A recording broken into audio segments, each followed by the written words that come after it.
Imagine this. You are alone. Completely alone. Night fell hours ago, and the temperature has dropped beyond -50 degrees Celsius. The cold is no longer something you feel on your skin.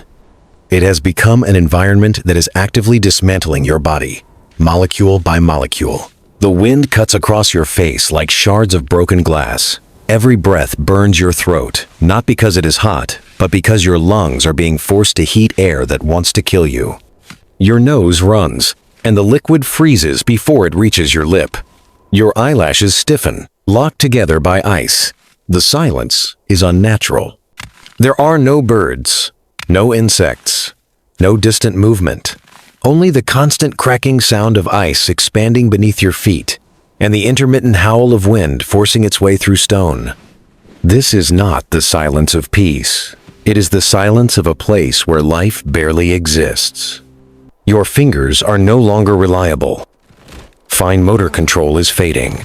Buttons, knots, precise movements become difficult.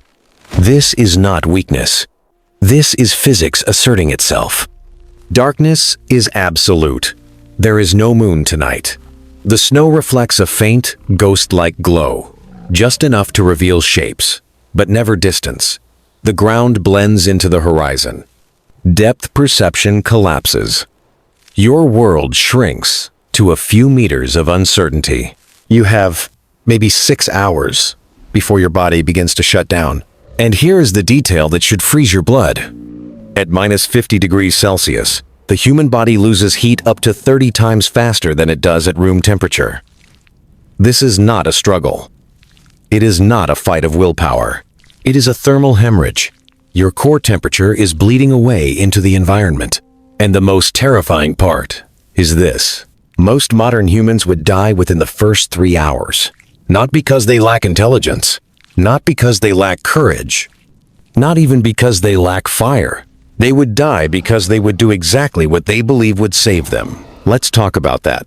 The first myth is the giant fire. Your instinct tells you that fire is safety, that bigger means warmer, that a massive blaze will protect you through the night. This belief has killed people for tens of thousands of years. A large fire consumes fuel at a brutal rate. In an extreme cold environment, dry fuel is finite. In 3 hours, maybe less, the fire eats everything you gathered. Now you are forced to move again. In darkness, in wind, while exhausted, you sweat beneath your animal hides. Sweat that has nowhere to go. Sweat that turns to ice the moment you stop moving. You feel warm while gathering fuel, but that warmth is borrowed time. Then there is the second danger, smoke. A large fire produces thick smoke and carbon monoxide. Desperate to stay warm, you build a more enclosed shelter. You move closer to the flames. You trap heat. You also trap gas. Carbon monoxide does not burn your lungs. It does not cause pain. It makes you tired, calm, heavy. You sit down. You rest. You fall asleep, and you do not wake up. This is not speculation. We know this from archaeology. Poorly ventilated hearths, ash layers in the wrong locations, human remains found curled near fires, positions that suggest they never stood up again. This mistake predates civilization. It is ancient. The second myth is the lone hero of the Ice Age. We like to imagine prehistoric humans as solitary survivors, conquering nature through strength and toughness. This image is wrong. Being alone did not make you stronger. It made you thermodynamically vulnerable. A human body maintains a core temperature of around 37 degrees Celsius. In a 5 cubic meter space at -50, that heat must be generated constantly. One body loses heat rapidly. 2 bodies reduce that loss dramatically. 3 bodies can create a stable microclimate. But you are alone. So you must compensate for biology with design, with engineering, with systems that function while you sleep. And again, we have evidence. Upper Paleolithic sites in extreme latitudes show repeated, deliberate patterns. Hearths placed to the side, never in the center. Shallow pits dug into the ground with ventilation channels. Bedding built in layers, always in the same order. Thick branches at the bottom, dry grass or moss in the middle, animal hides on top, bone needles with perfectly polished eyes, not decoration. Precision tools, designed for tight stitching that blocks wind completely.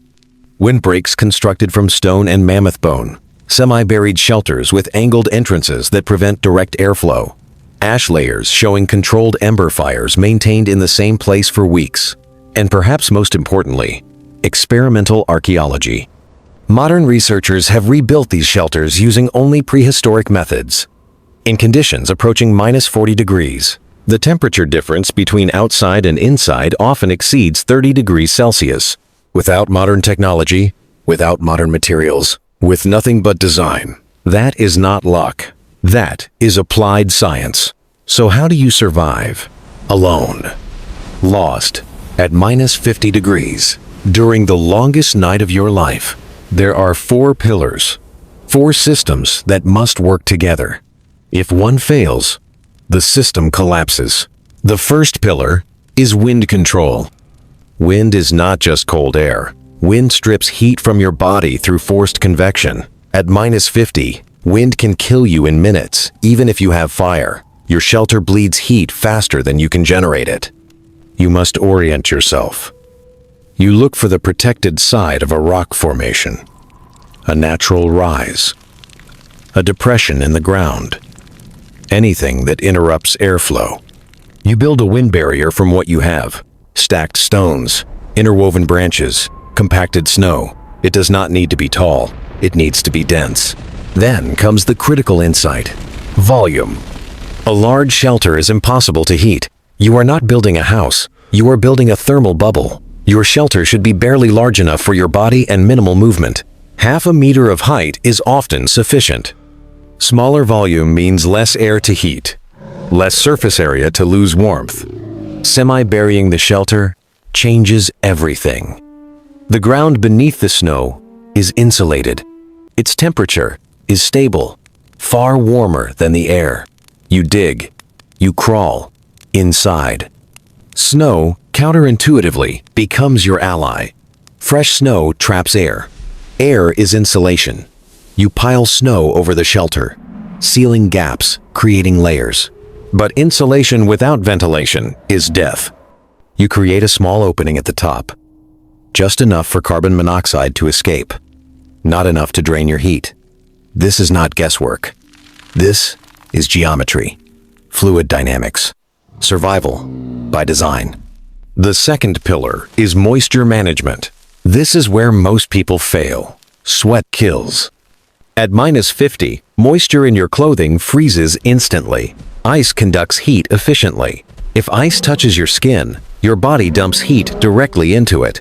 This is why wet clothing is worse than no clothing. Your animal hides must be fitted, but not tight. You need air pockets. Trapped air is the true insulation. The hides themselves are only containers. Seams must be tight. One opening allows wind intrusion, and the system collapses. The hood is mandatory. Up to 40% of body heat is lost through the head. Your face needs protection, but your mouth and nose must allow moisture to escape without freezing fabric solid.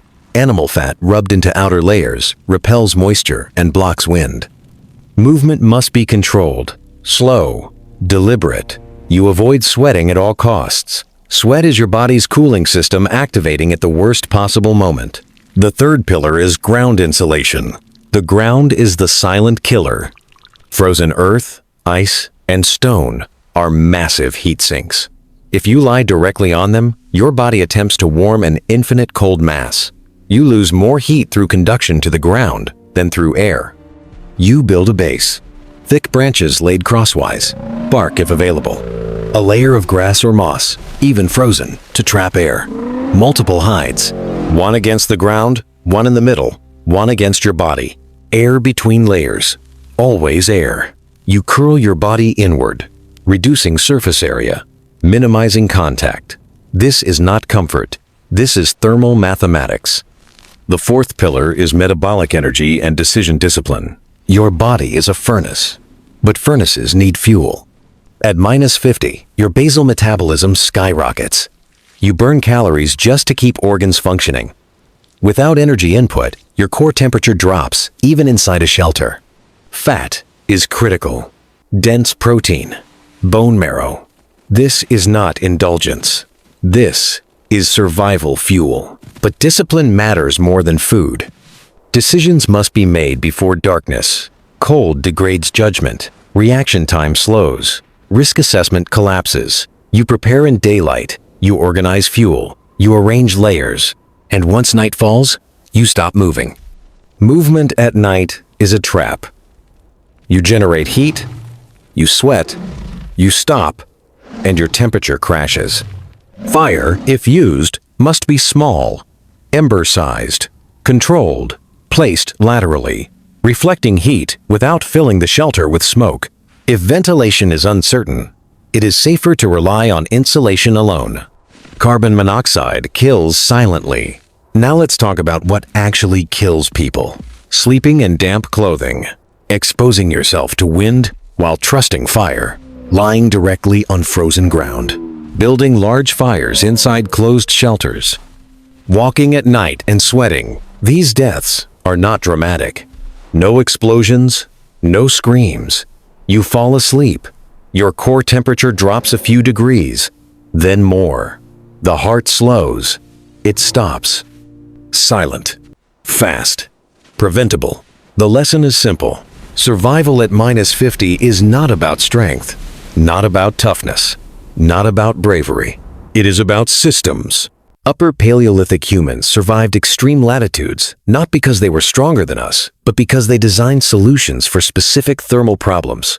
Knowledge passed through generations, tested with lives. And if you understand those principles, you can survive too. Control the wind. Manage moisture. Isolate from the ground.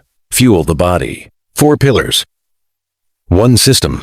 Miss one, and the night wins.